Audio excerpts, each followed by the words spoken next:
Presentation of speech word. Lesson 7. Speak right. Contrasting w and h.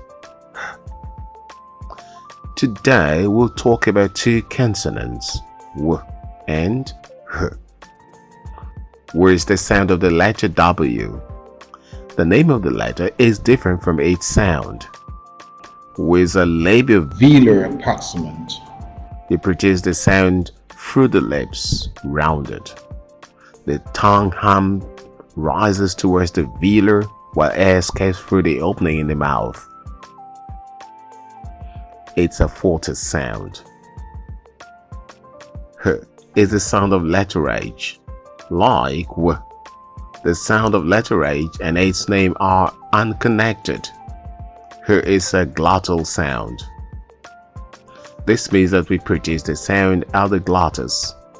The glottis is the space between the vocal cords in the larynx.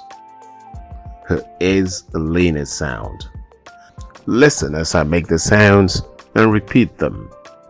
W, h, w, h, w, h.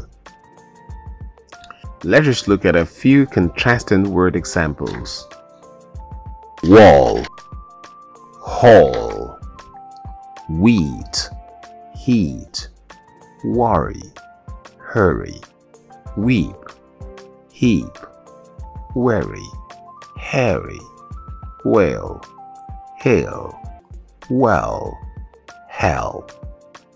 Now let's say this sentence containing both sounds. As I walked down the hall, the wall was my real worry, so I decided to hurry.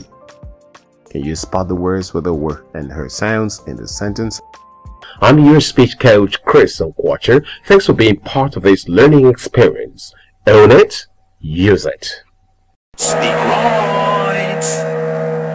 Speak right. Your accent is your asset.